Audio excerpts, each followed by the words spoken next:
Fala galera, nesse vídeo eu vou falar sobre os exames que são solicitados no pré-natal. A gente sabe que durante a gravidez, são pedidos vários exames de imagem, como a ultrassonografia, exames laboratoriais, como hemograma, glicemia em jejum e outros. E cada um desses exames, eles têm o objetivo principal de auxiliar na detecção de alguma patologia que a gestante possa ter, que possa atrapalhar tanto o desenvolvimento da criança, como afetar a própria saúde da mãe. E aí nesse vídeo a gente vai abordar sobre alguns desses exames e a conduta frente a um resultado de exame alterado. Então vamos lá. A gravidez, ela produz alterações em todo o organismo materno. Cada uma dessas alterações é importante para viabilizar o crescimento e desenvolvimento do feto ao longo da gravidez. No sistema cardiovascular, uma das principais mudanças que envolvem esse sistema é o aumento da volemia, ou seja, o aumento da quantidade de sangue circulante no corpo. O volume de sangue ele pode aumentar de 30% a 40% durante a gestação, sendo que esse aumento ele começa a partir da 6ª semana de gestação e vai subindo de forma progressiva até atingir seu volume máximo por volta da 32ª a 34ª semana de gestação. Normalmente, a quantidade de sangue retorna ao normal de 2 a 3 semanas após o parto. E por que acontece o aumento da quantidade de sangue, uma hipervolemia induzida pela gestação? Então, esse aumento ele acontece numa tentativa do organismo materno suprir as necessidades de oxigênio e nutrientes necessários para garantir o adequado crescimento e desenvolvimento do feto, além de satisfazer a demanda do útero hipervascularizado e proteger a mãe da perda sanguínea no momento do parto. Um dado importante é que o aumento da quantidade de sangue circulante no corpo, ele vai ser resultante do aumento do volume plasmático, ou seja, do aumento da quantidade de líquido, que passa de 40 ml por quilograma para 70 ml por quilograma, e dos eritrócitos, das hemácias, dos glóbulos vermelhos, que aumenta de 25 ml por quilograma para 30 ml por quilograma. E aí, quando a gente consegue fazer o balanço do aumento do plasma e do elemento figurado do sangue, hemácia, a gente consegue perceber que há um menor aumento das hemácias com relação ao volume de plasmático, o que resulta em uma anemia relativa própria da gravidez. E apesar da diferença na concentração de plasma sanguíneo e hemácia, durante a gestação, o volume de hemácia aumenta quando a gente compara com o período que essa mulher não estava grávida. E um dos componentes que auxiliam e atuam na produção de hemácia é justamente o ferro. O ferro é um nutriente que vai ser obtido através da alimentação e que vai prevenir quadros de anemia ferropriva. A anemia durante a gestação, ela pode estar associada a um risco maior da criança nascer com baixo peso, dela evoluir para mortalidade perinatal e dessa mulher ter um trabalho de parto prematuro. Um dos exames que são solicitados durante a gestação, na primeira consulta e no 3º trimestre, é o exame hemograma completo. Então, esse exame ele vai avaliar tanto a questão do leucograma, do eritograma, da série plaquetária. E aí, quando a gente avalia o eritograma, é possível identificar, pela análise do eritograma, a presença ou ausência de anemia. E como é que acontece essa avaliação, tá? Então, essa avaliação é feita pela análise da quantidade de hemoglobina e hematócrito identificados. E aí, pela análise do eritograma, é possível avaliar se a paciente tem anemia ou não tem anemia. E como é que acontece essa avaliação? Pela análise da quantidade de hemoglobina e hematócrito no exame. Então, se a hemoglobina vem maior que 11 gramas por decilitro, então esse valor é normal e a conduta seria a profilaxia da anemia. Como é que é feita a profilaxia para anemia? Com a prescrição de sulfato ferroso, um comprimido de 40 mg via oral, tá? Ele vai ser indicado, sulfato ferroso, como suplementação diária a partir do conhecimento da gravidez até o 3º trimestre de gestação. Se a hemoglobina vem com valor entre 8 e 11 gramas por decilitro, essa paciente tem anemia, que pode ser classificada de leve a moderada. A conduta nessa situação é a prescrição de sulfato ferroso, que pode ser feita com a prescrição de até 5 comprimidos de 40 mg cada, via oral, 1 hora antes das refeições. O que se recomenda é que esse comprimido ele seja administrado sendo 2 comprimidos antes do café, 1 hora antes do café, 2 comprimidos 1 hora antes do almoço e 1 comprimido 1 hora antes do jantar. De preferência com suco de frutas cítricas, porque sucos cítricos têm vitamina C, que ajuda na absorção do ferro. Outra questão muito importante é avaliar a presença de parasitose e repetir o exame de 30 a 60 dias, para avaliar se a conduta que está sendo feita está fazendo efeito. Se nessa repetição de exame os níveis de hemoglobina eles estiverem subindo, a gente mantém o tratamento até a hemoglobina atingir o valor de 11 gramas por decilitro, a mais de 11 gramas por decilitro. Chegou nesse parâmetro, a suplementação ela pode ser uma suplementação profilática, com uma dragem ao dia de 40 mg de ferro elementar. Se a hemoglobina ela permanecer estável, não estiver aumentando ou diminuir até, aí nessa condição a gente vai fazer a referência dessa gestante para o pré-natal de alto risco. E se a hemoglobina vem com um valor menor que 8 gramas por decilitro, essa gestante ela precisa ser referenciada para fazer o acompanhamento pré-natal de alto risco. Outro exame solicitado durante a gestação é a tipagem sanguínea e o fator RH.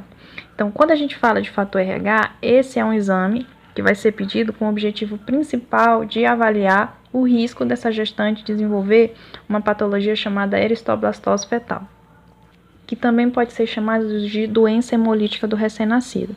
Então, esse é um problema, é uma condição de incompatibilidade do sistema RH da mãe com o sistema RH do bebê. Então, a doença ela vai começar a se manifestar quando a mãe que apresenta sangue fator RH negativo entra em contato com o sangue do bebê que é fator RH positivo. Só lembrando que o agente RH é uma proteína do sangue que pode ou não estar presente no sangue humano. Quando ela está presente, a gente diz que aquela pessoa apresenta sangue RH positivo, se ausente, RH negativo. Então, durante a gestação, o sangue da mãe normalmente não vai entrar em contato com o sangue do bebê. Só que no momento do parto, com o rompimento de alguns vasos sanguíneos da placenta, pode ser que as hemácias da criança entrem em contato com o sangue da mãe, gerando o que a gente chama de sensibilização do organismo materno. Para aquela primeira gestação, para aquela primeira criança, não vai se ter nenhum problema. Só que se essa mulher ela engravida novamente, e se esse segundo filho ele apresenta sangue RH positivo também, os anticorpos que foram produzidos lá na primeira gestação, eles vão ser transferidos por via transplacentária para esse segundo bebê. E aí o que acontece? Os anticorpos eles vão começar a atacar as hemácias daquele feto que está se desenvolvendo, gerando quadros de hemólise. Então, essas hemácias que estão sendo destruídas vão ser convertidas lá no fígado em uma substância chamada bilirrubina. O acúmulo dessa substância ela provoca um quadro de icterícia, que é justamente uma coloração amarelada. É bem comum, crianças, que apresentaram essa condição nascerem com essa coloração mais amarelada da pele.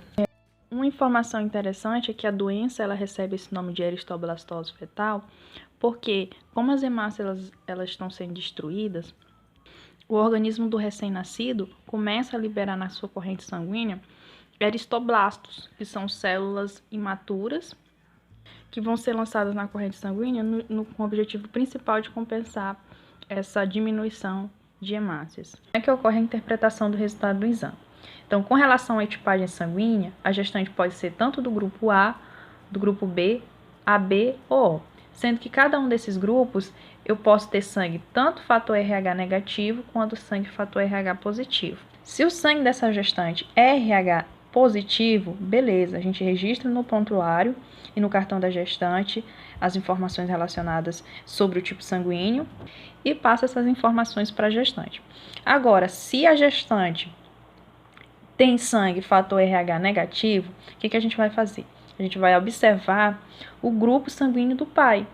Por quê? Para pensar, eu falei para vocês que para a gestante ter eristoblastose fetal, eu preciso ter uma gestante com sangue fator RH negativo e um bebê, né, com sangue fator RH positivo.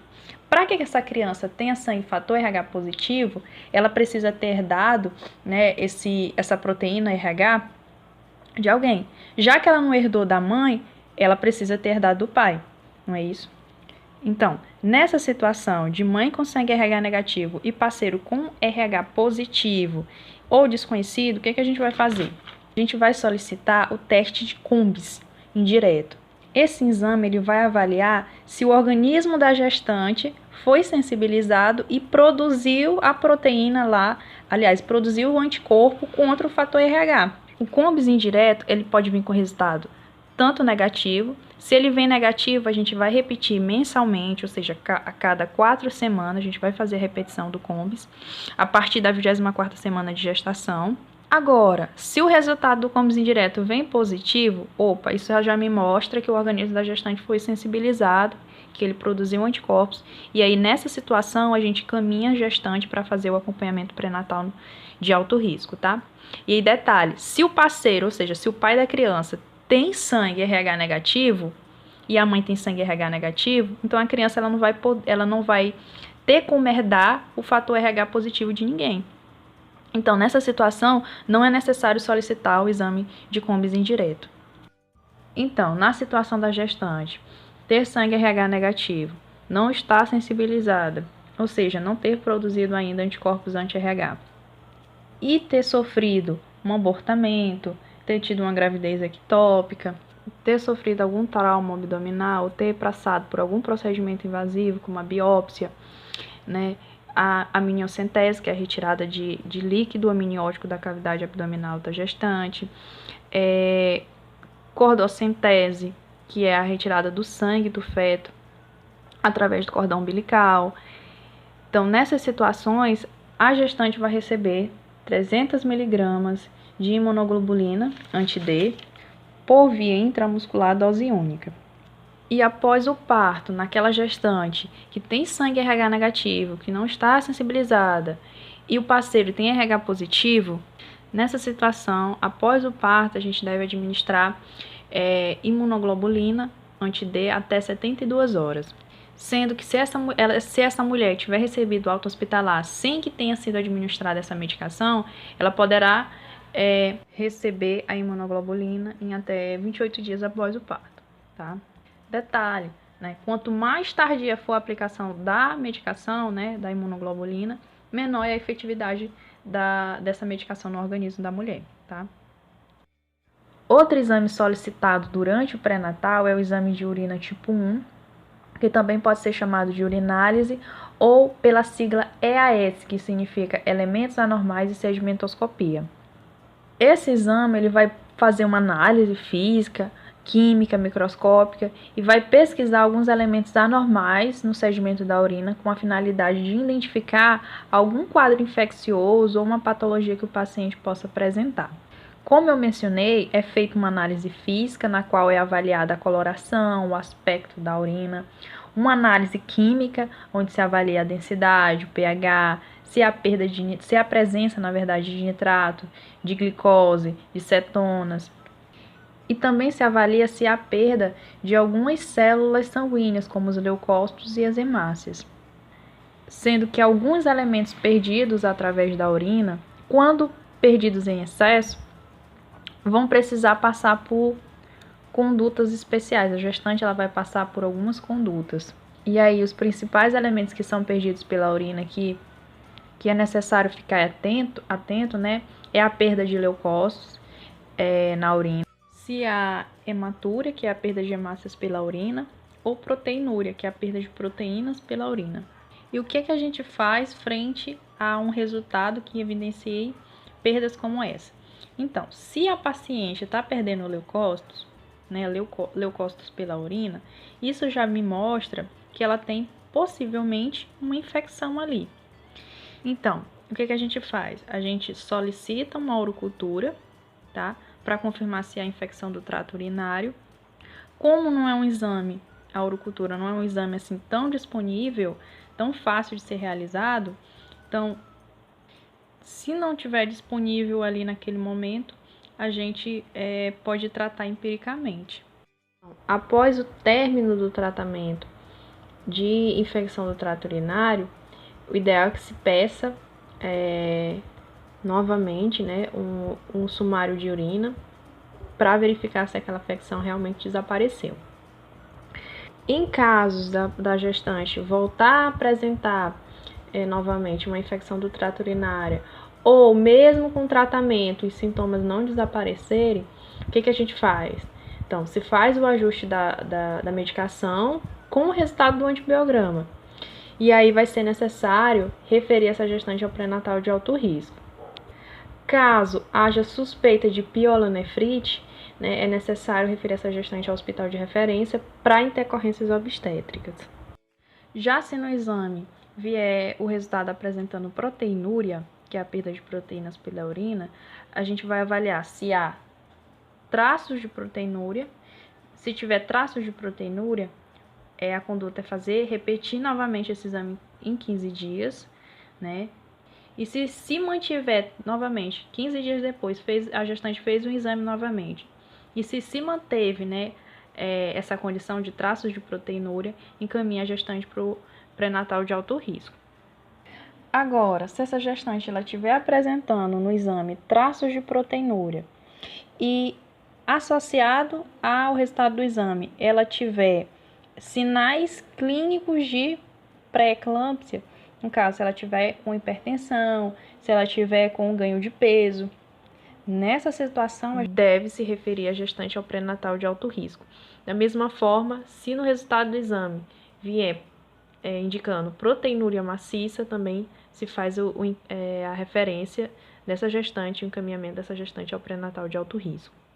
Então, eu trouxe esse fluxograma para mostrar para vocês como é o atendimento de uma gestante que chega na unidade básica de saúde tendo queixa urinária, apresentando queixa urinária. Então, a primeira coisa que se deve avaliar é a presença dos sintomas de infecção do trato urinário. Essa avaliação é feita tanto pelo enfermeiro quanto pelo médico. Então, você vai observar se a gestante ela apresenta dor ao urinar, dor suprapúbica, polaciúria, que é o aumento da frequência urinária, urgência miccional, presença de sangue visível ali na urina. Então, todos esses sinais são sinais sugestivos de infecção do trato urinário. Então, se ela apresenta esses sintomas, você vai observar se essa gestante ela associada a esses sintomas de infecção do trato urinário, ela também apresenta sintomas sistêmicos da infecção. Que sintomas sistêmicos seriam esses? Febre, taquicardia, calafrio, náusea, vômito, dor abdominal. Então, todos esses sintomas são sintomas sistêmicos e, se presentes, a gestante ela tem possivelmente uma infecção do trato urinário complicada e aí deve-se encaminhar essa gestante para fazer a avaliação hospitalar com o médico. Agora, se ela não apresenta infecção do trato urinário, né? Aliás, ela não apresenta sintomas de infecção do trato urinário. Então, nessa situação, o ideal é se pedir uma urocultura. Se a urocultura vem positiva, a gestante ela tem bacteriúria assintomática. Então, o tratamento ele deve ser feito com esses antibióticos que vocês estão visualizando aí nos slides. Então, ele pode ser feito tanto com a nitrofuratoína de 100 mg, uma cápsula de 6 horas, por 10 dias.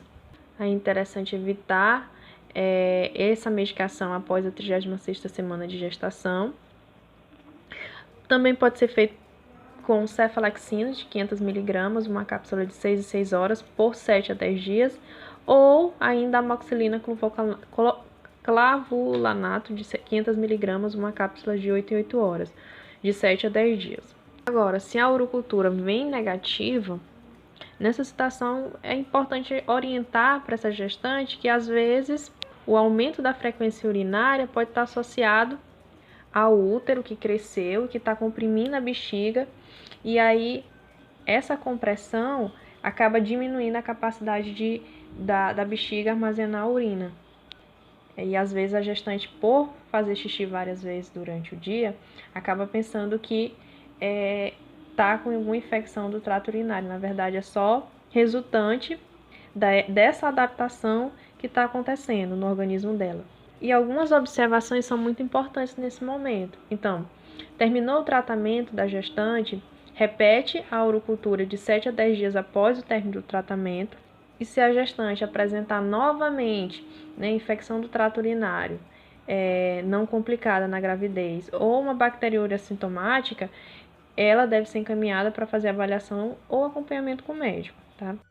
Outro exame que é solicitado durante a gestação é o exame de toxoplasmose, que, como o nome já diz, é um exame que é solicitado com a finalidade de detectar se a gestante tem a doença, se ela já teve a doença toxoplasmose. Essa é uma patologia que é causada por um protozoário que é chamado de Toxoplasma gondii. E esse parasita, ele pode ser encontrado tanto nas fezes do gato quanto nas fezes de outros felinos. E aí é importante a gente falar aqui que os felinos, incluindo os gatos, eles são os únicos hospedeiros definitivos do Toxoplasma gondii. Então vai ser nesses animais que o ciclo reprodutivo do parasita vai se completar. Através das fezes desses animais vão ser eliminados ovos, que são chamados de ócitos, que quando entram em contato com o solo se esporula e se tornam infectantes. Os seres humanos e os outros animais, eles são apenas hospedeiros intermediários do parasita. Então, o parasita ele penetra pelo tubo digestivo, vai para a corrente sanguínea e quando ele chega na corrente sanguínea, ele vai se alojar em outros tecidos do corpo.